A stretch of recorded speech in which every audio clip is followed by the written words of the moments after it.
The water shimmered like glass. Late afternoon sun poured over the estate, stretching long shadows across the manicured lawn. Birds chirped somewhere in the trees, and for a moment it looked like a perfect day, until Sebastian Locke stepped onto the patio.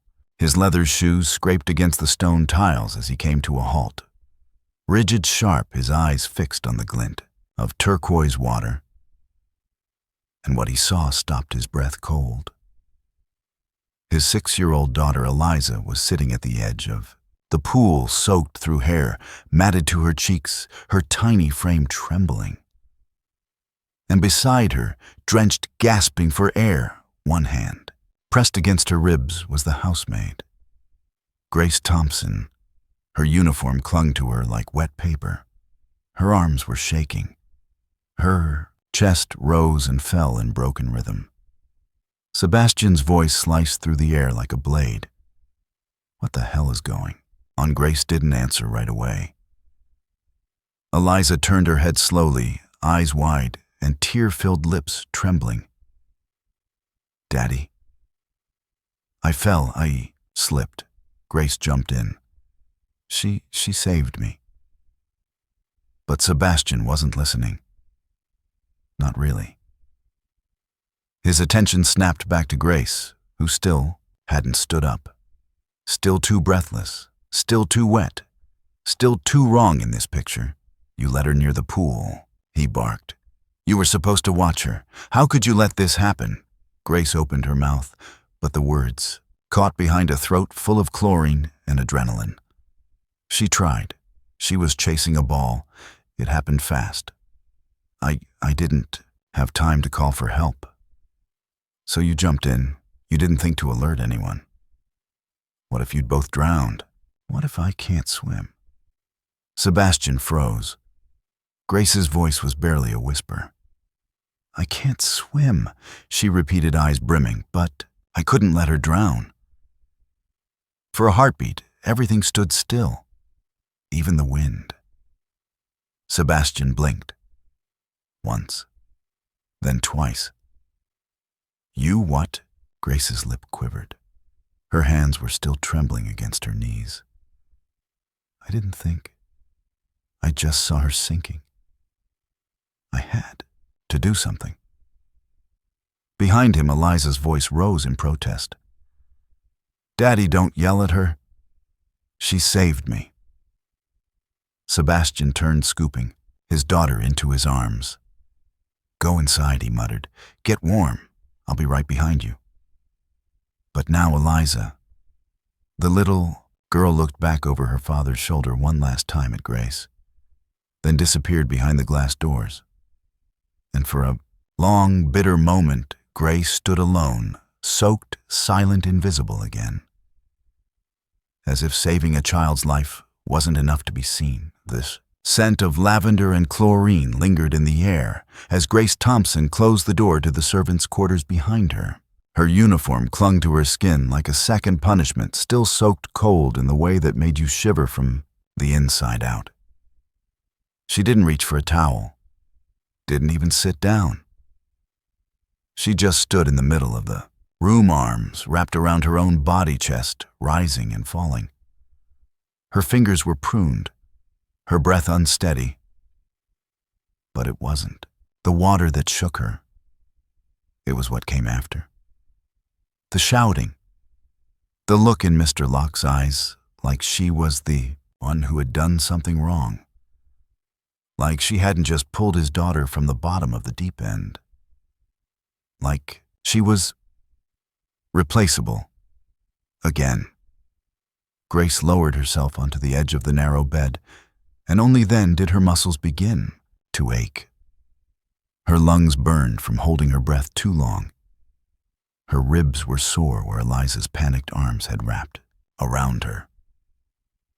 But she would have done it again, without hesitation. Because in that moment when she saw the little girl's hand disappear beneath the water, something in her snapped into instinct. Even if she didn't know how to swim. Even if it meant risking her life. Even if no one would thank her. And no one did. Not yet. A knock tapped gently at the door. She flinched. It wasn't Mr. Locke. It wasn't the housekeeper. It was just Sylvia the gardener's wife holding a folded towel and a clean shirt. "I thought you might need this," Sylvia said, voice soft. Grace nodded once, a small thank you trapped in her throat. "Is she okay?" Sylvia asked. Grace smiled, tired. "She's okay." There was a pause. Then Sylvia whispered, "You did the right thing." And that was enough for now. After Sylvia left, Grace changed slowly her hands. Still trembling as she peeled the wet uniform from her skin, she caught her reflection in the small mirror above the dresser. 29 years old, eyes darker than they used to be. Hair pulled back in a bun, not because she liked it, but because it was the rule. She hadn't meant to end up here. Not in Napa Valley. Not in someone else's mansion. Not with a mop in one hand and invisible boundaries drawn around her life. 3 years ago, she was studying to become a nurse. 2 years ago, her mother got sick. The kind of sick that needed constant care. The kind that drained every penny and every ounce of strength from you. So she left school. Took whatever job she could find. At first, it was just to pay rent. Then it was to keep the lights on. Then it was to keep her mother alive. Until one day a friend told her about the Locke estate. Pays well, the friend said. Quiet. Job. Big house. They won't ask much. They were right about most of it. It was quiet, the house was big, and no one asked anything, except for her silence. Don't speak unless spoken to. Don't cross the marble. Don't eat upstairs. Don't exist beyond your use. Until Eliza. Grace smiled faintly despite herself. Eliza had been the only soul in the house who looked at her like she was more than a uniform. She asked questions, told stories, shared secrets like Grace was a friend, not an employee. Grace tried not to get too close, tried to remember the lines she wasn't allowed to cross, but children didn't see lines. They just saw people. And today, when Eliza slipped near the deep end, when the ball she was chasing rolled just far enough to pull her in, Grace didn't think like a maid. She thought like someone who loved. She thought like family. And now she was being told to stay out of sight. Until further notice. If only doing the right thing came with the right reward. But in houses like these, doing the right thing often meant disappearing quietly. The fireplace in Sebastian Locke's study crackled more for ambiance than warmth. It was early evening, but the house was already dim, shutters, half-drawn hallway lights on motion sensors. He sat behind his mahogany desk, the screen of his laptop glowing with stock reports, wine futures, and unread emails. But he wasn't reading any of them. His glass of scotch sat untouched beside a closed file folder. The ice had melted. His thoughts weren't on the board meeting scheduled for Thursday, or the new vineyard expansion, or the quarterly reports waiting in his inbox. His thoughts were still at the pool, still frozen on the image of his daughter dripping wet, shivering, whispering, "She saved me." Sebastian leaned back in his chair, running a hand over his face. The leather creaked beneath him. His jaw clenched. Why did this feel wrong, not the event itself? That had been chaos, fear, instinct. He'd done what any father would have done, rushed to his child, assessed for injuries, demanded answers. But the way he had looked at Grace, no. The way he had not looked at her. That's what haunted him. He hadn't even seen her face until after the yelling.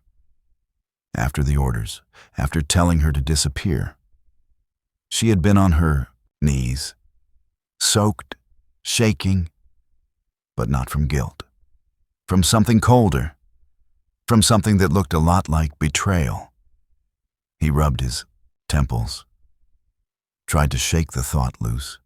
Tried to tell himself she had crossed a line. That it was reckless. That she should have called for help. But help from who? He hadn't been there. No one had, except her. The truth clawed at him. She'd gone into the water even though she couldn't swim. He hadn't believed it at first. Had even snapped R.A. You out of your mind. But the way her voice had cracked. The way her lips had quivered, not from fear, but from restraint, it echoed now like a haunting. I didn't think. I just saw her sinking. He picked up the scotch and downed it in one go. The burn did nothing. Across the room on the mantel sat a framed photo of Isabel taken 3 years ago. She was grinning gap-toothed, holding a garden hose like a sword. Next to her, a woman. Knelt beside her a woman who wasn't there anymore. Caroline, his late wife. The only person who had ever managed to hold him accountable without making him feel small. The only one who could have looked him in the eye tonight and asked, "Is that how you thank the woman who saved your child's life?" He could almost hear her voice, soft and sharp-cutting. Through the self-righteous fog he wore like armor. Sebastian stood abruptly and paced toward the window. The vineyard beyond was dusky, gold fading into navy blue. He hated this feeling, this uncertainty. He didn't second-guess. He gave orders, ran companies, moved people like chess pieces. But tonight, he couldn't silence the part of himself that asked, what if I was wrong? And worse, what if she leaves? What if Grace Thompson packed her things and slipped away into the night? He didn't know why. That unsettled him so much. He told himself it was for Eliza. The little girl had already lost one mother figure, couldn't afford to lose another. But even that felt like half the truth. The rest, he couldn't name yet. Not tonight. In the darkness of the house, he built Sebastian Locke. For the first time in years, couldn't shake the feeling that he might not be the man he believed himself to be. And outside, somewhere down the hall, the woman who had proved it was trying to sleep with her arms still aching from carrying the child he loved more than anything in the world. The morning air was cool and crisp, slipping in through the small window above Grace's bed before the sun had fully risen. She hadn't really slept. Not because of the soreness in her limbs or the headache left behind by chlorine and adrenaline, but because of the silence. It was the kind of silence that follows a storm. Still, controlled, intentional. As if the house itself had made a decision, pretend nothing happened. Grace got dressed in her spare uniform, clean-pressed dry. Her hair pulled back tight. No makeup, no words. By 7:00 a.m., the housekeeper was already in the main kitchen. She gave Grace a nod, curt and non-committal. The groundskeeper didn't look up at all. The other staff exchanged glances but said nothing. No one asked if she was okay. No one said thank you. Grace didn't expect it, but it still stung. As she carried folded linen up the back stairs, she passed the large portrait of Carolyn Locke, Sebastian's late wife, smiling with a warmth this house had long forgotten. It used to bother Grace. Now it just reminded her of what once was possible in this place. At the top of the stairs, she paused at the hallway that led to the bedrooms. Her feet moved automatically toward Eliza's room, even though she wasn't assigned to morning detail. She just wanted to check. But when she reached for the doorknob, the door creaked open from the inside. And there stood Eliza in bunny slippers and a pajama set too big for her, blinking sleepily. Her eyes lit up. Grace, before Grace could say a word, the girl flung her arms around, her waist burying her face in the fresh uniform. Grace's throat closed. "You're not gone," Eliza whispered. "I thought maybe you left." Grace crouched down, looked her in the eyes. "I'm here," she said. "Still here." Eliza pulled back slightly, her voice small. "Daddy was mad. I told him not to yell at you." Grace nodded slowly. "I know, sweetheart. It's okay. It's not okay," Eliza said, frowning now, fierce in the way only children can be when they see something wrong and name it, and without hesitation. "You saved me." Grace couldn't respond right away. Her chest swelled with something that felt like heartbreak and healing all at once. "I didn't want anything to happen to you," she finally said. "I knew you'd come for me," Eliza said simply, "even if Daddy didn't." Grace gently tucked a curl behind Eliza's ear. "You're very brave, you know that. Not as brave as you." Footsteps echoed down the hall. Grace stood quickly, smoothing her apron, reverting back to form. It was Mr. Locke. He stopped when he saw them, clearly not expecting to find Grace at his daughter's door. His gaze flickered from Eliza's face to Grace's, unreadable. But before he could speak, Eliza took Grace's hand. "Can she walk me down to breakfast?" Sebastian hesitated. Just long enough for everyone to feel it. Then he nodded once. "Yes," he said, quietly. "She can." Grace gave a subtle squeeze to Eliza's hand and followed the little girl down the hall, their footsteps light but certain. Sebastian remained behind, watching them go, his mind a tangle of things he hadn't said and things he no longer knew how to unfeel. Some wounds are invisible, but the ones that come from being unseen take longest to heal. And in this house on this morning, someone had finally seen Grace. Not the staff, not the man who owned everything, but the child. The only one who still knew the difference between position and love. The breakfast room at the Locke estate was a space designed for quiet wealth. High ceilings, natural light, imported Italian tile, not a single piece of silverware out of place. It was meant to feel serene, controlled.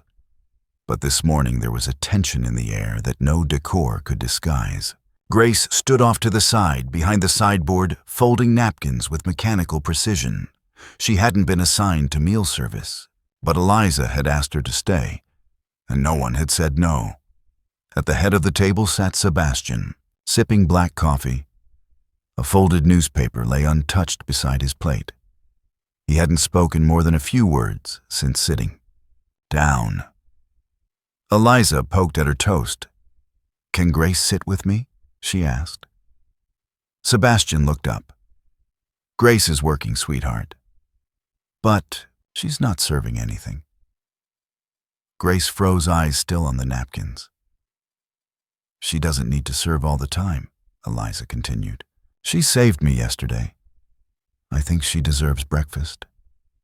The silence was sharp. Grace felt the weight of the moment pressing against her ribs. Sebastian set down his cup. "Eliza, I know you're upset." "I'm not upset," the girl replied, voice clear. "I'm just not pretending." He blinked. "Pretending what? That everything's normal?" She looked at him now, eyes direct and heartbreakingly sincere. "You were mean to her, and I don't know why." Sebastian exhaled slowly, trying to hold on to the composure that had made him powerful in boardrooms, negotiations, and courtrooms. But here, with a child staring straight through him, he found himself fumbling. She should have called for help. What she did was reckless. "What she did was brave," Eliza countered. "No one else was. There. You weren't there." That landed harder than he expected. Grace kept her head down, trying to disappear into the linens. Her heart beat wildly, not from fear, but from the surreal experience of a 6-year-old speaking aloud what no one else would dare to say. Eliza's voice softened. "You don't even know what happened. You just shouted. You didn't ask." Sebastian's hands curled into fists beneath the table. Not in anger, in shame. He had raised his voice, assumed incompetence, dismissed the woman who had risked her life for his daughter and in front of that very child. The realization sliced him open. He cleared his throat. "I didn't handle it well." Eliza tilted her head. "So, are you going to say sorry?" It wasn't a demand. It was a question that held the power of truth. Across the room, Grace felt something twist in her chest. She wasn't expecting an apology. Not from a man like him, not in a house like this. But then slowly, Sebastian stood up. He didn't look at Grace right away. He stepped to the window, looked out over the vineyard, the hills, just starting to blush with early spring light. Then turning back, voice lower than anyone expected, Grace. She looked up only, slightly, eyes guarded, shoulders square. "Yes, sir," he hesitated. "Then, thank you. For what you did. For saving my daughter. For not hesitating when I did." Grace said nothing at first. Then she gave a quiet nod. It wasn't forgiveness. But it was something. A beginning. Sebastian glanced at Eliza. She gave him a small, approving smile. It was the kind of smile that says, "See, that wasn't so hard." And just like that, the house felt different. Not fixed, not healed, but less silent. And sometimes that's where everything begins. The office was quiet, save for the faint hum of the estate's security system. Sebastian sat alone in front of the monitors, a tumbler of untouched scotch in his hand, as the video feed rewound. In jerky movements, seconds flickering backward like time folding in on itself. He didn't want to watch it. He told himself he didn't need to. But something in Eliza's voice that morning had settled in his chest and refused to let go. "You didn't even ask." He tapped the keyboard, paused the frame, then hit play. The pool appeared on screen, serene and glimmering in the afternoon sun. Grace stood a few feet away folding towels. Eliza ran nearby, chasing a small blue rubber ball hare, flying laugh echoing faintly through the speakers. Then it happened fast. The ball bounced near the edge. Eliza's little feet followed, without hesitation. One slip, a yelp, and suddenly she was gone. Sebastian leaned in, his breath caught. For a moment, an eternal, stomach-tightening moment, Grace froze. Just 1 second. One blink of paralyzed panic. Then she moved. Not towards the phone, not towards the house, but straight into the pool. No hesitation. She kicked off her shoes mid-sprint, dove, awkwardly, almost sideways, arms flailing for form, legs unsure, and disappeared beneath the surface. The timestamp read 4:32 p.m. What surfaced 20 seconds later was chaos. Grace gasping, dragging. Eliza upward, flailing with one arm, kicking hard with legs that clearly weren't used to deep water. She had no technique, no strength left. But somehow she got to the edge. Sebastian's throat tightened as he watched her haul Eliza out first, before herself. He hadn't seen this. Not really. He'd only seen the aftermath, the soaked uniforms, the wet hair, the trembling body. But now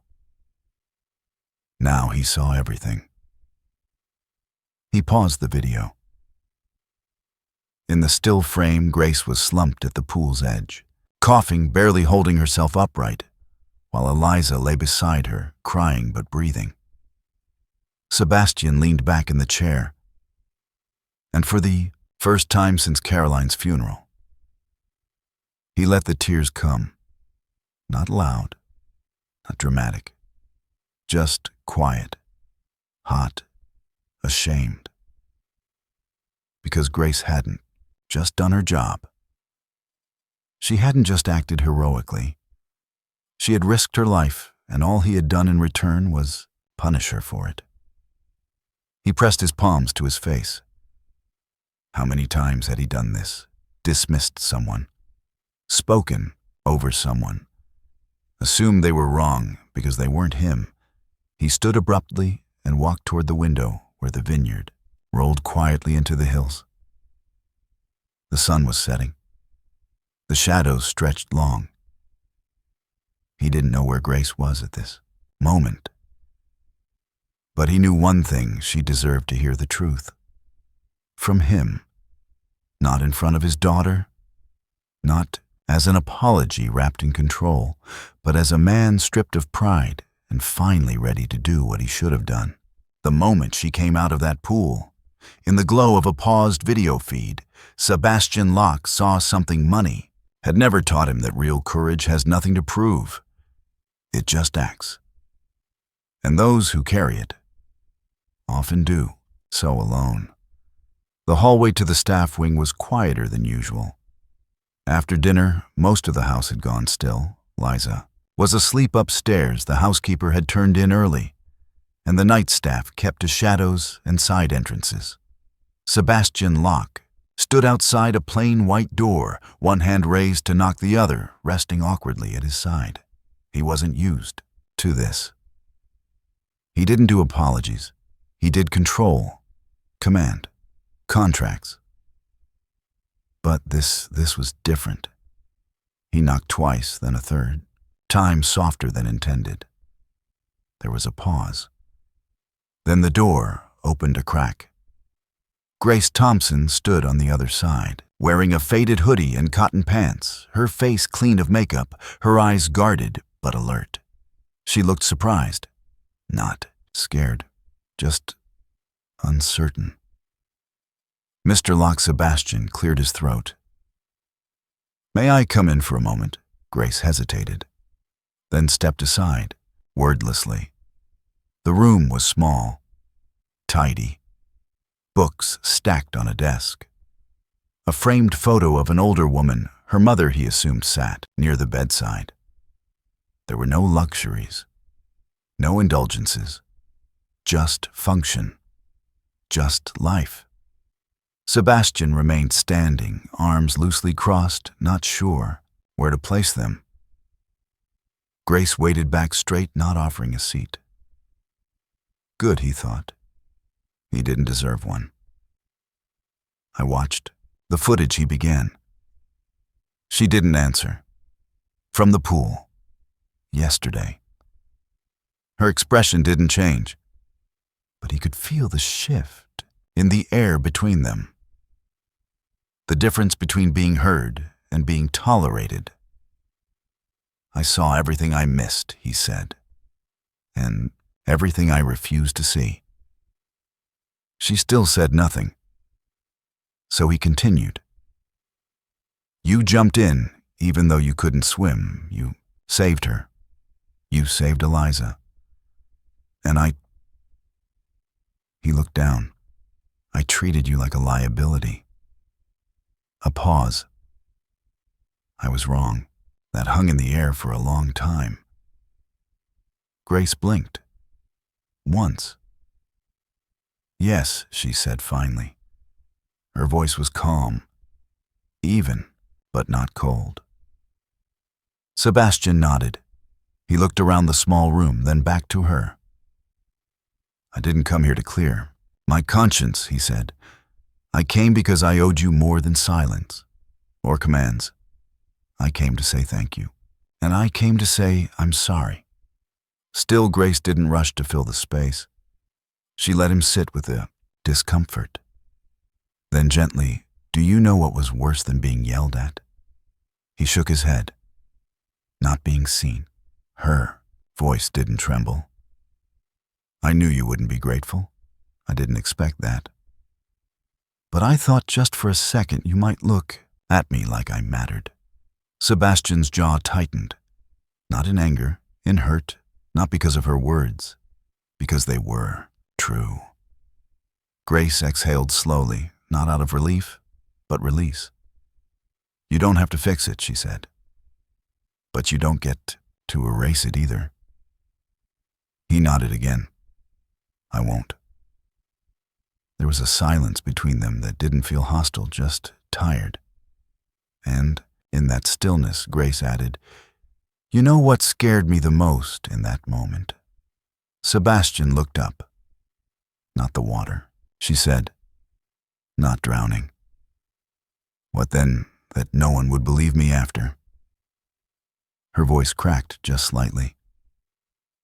"That I would save a child and still not matter." Sebastian felt that line like a blade. He wanted to say, "You matter now," wanted to say, "I see you now." But those weren't words that changed anything. So instead he said, "Would you consider staying?" Grace raised an eyebrow. As what a housemaid with a new napkin color, Sebastian swallowed. "No." As someone with a voice, with choices. As someone my daughter trusts more than anyone. Maybe even as a partner in her care. Another long pause. This one felt less like tension and more like possibility. Grace didn't answer right away, but she didn't say no. And for the first time since Caroline's passing, Sebastian Locke didn't feel like he was running a house. He felt like he was trying to rebuild a home. Grace sat alone on the bench beneath the old oak tree near the vineyard where the estate dipped into golden fields and the wind smelled faintly of rosemary. It was nearly sunset, the kind of soft light that made everything look a little more honest. She held a folded piece of paper in her lap, a resignation letter she had written the night before, just in case. She didn't know if she'd give it to him, but she needed to write it. Needed to know she still had a choice. The past 24 hours had blurred into a storm of emotions, fear, shame, silence. And then, unexpectedly, apology. Real apology.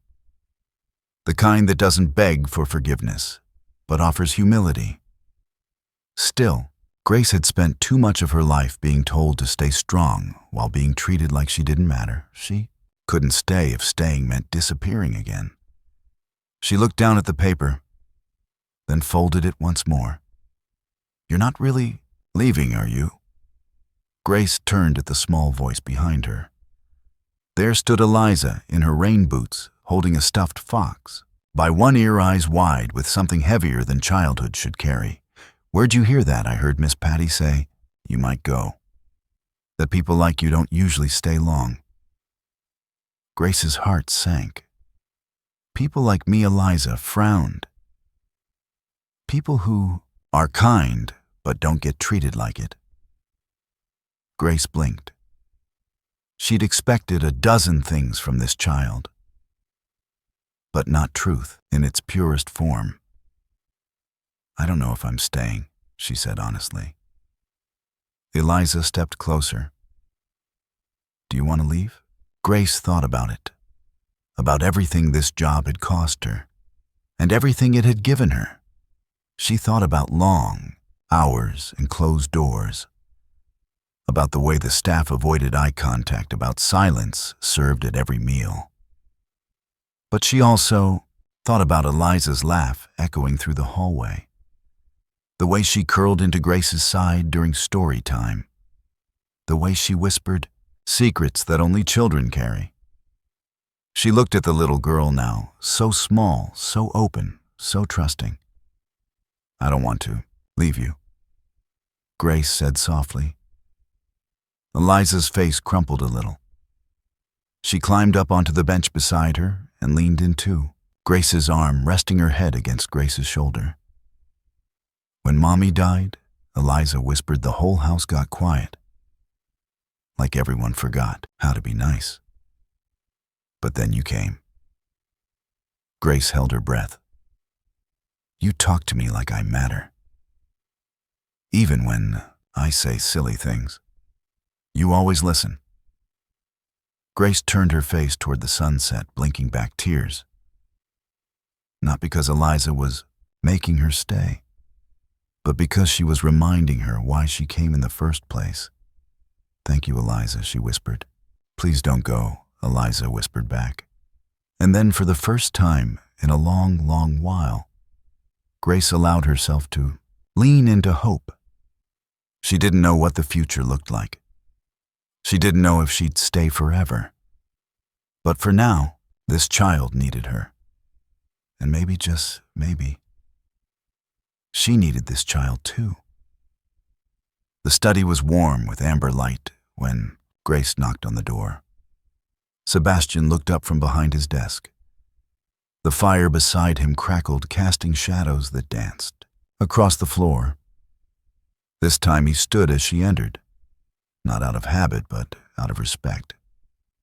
Grace didn't sit, and she didn't wait to be invited to speak. I've made a decision, she said evenly. Sebastian nodded, unsure whether to brace for a farewell or a second chance. I'll stay.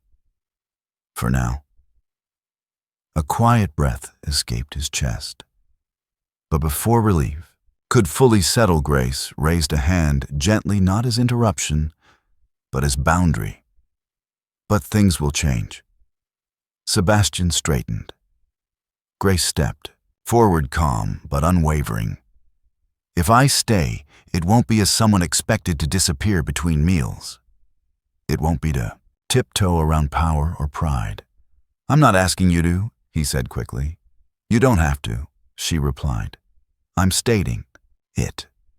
The silence that followed wasn't tense. It was solid, the kind of silence that builds something, not breaks it. Grace continued. I won't work for a house where kindness is conditional.